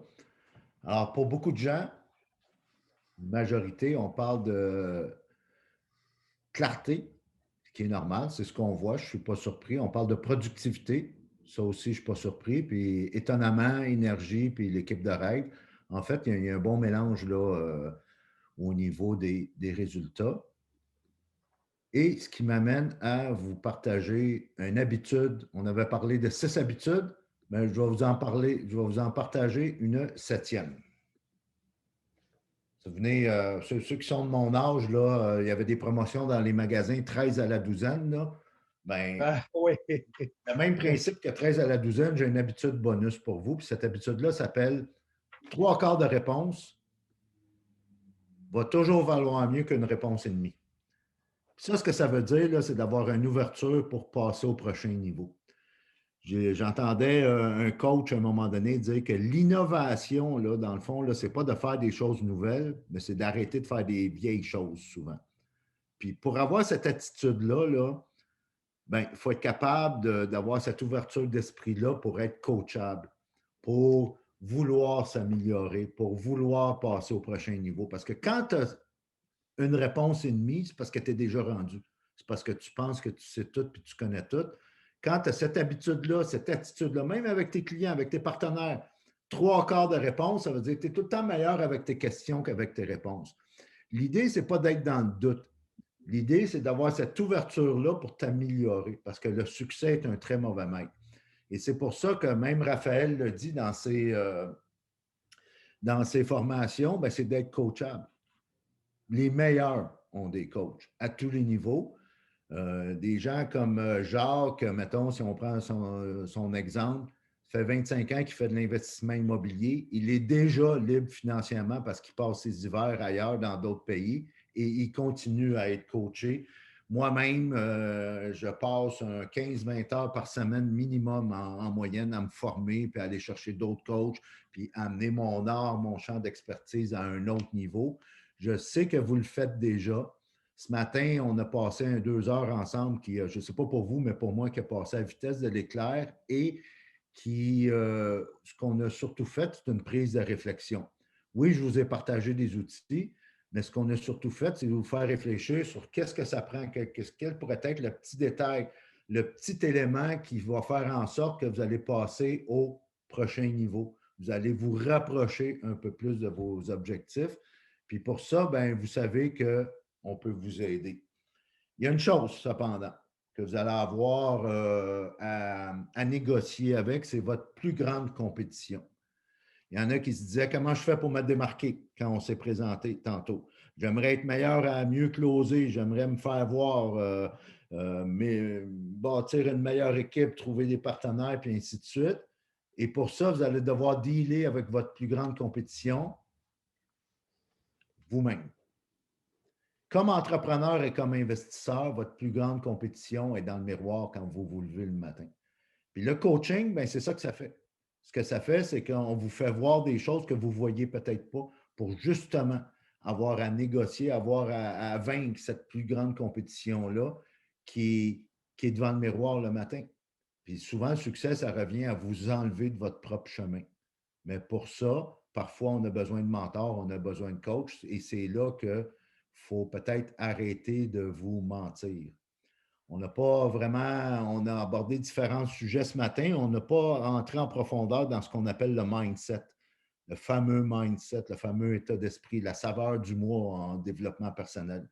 Mais souvent, le mindset, ça revient à prendre conscience de notre discours interne, prendre conscience des histoires qu'on se raconte. Et souvent, vous ne voudriez pas être ami avec vous-même parce que vous n'accepteriez pas quelqu'un dans votre entourage qui vous conte des menteries, qui vous conte des mensonges. Puis pourtant, on s'en raconte des histoires nous-mêmes.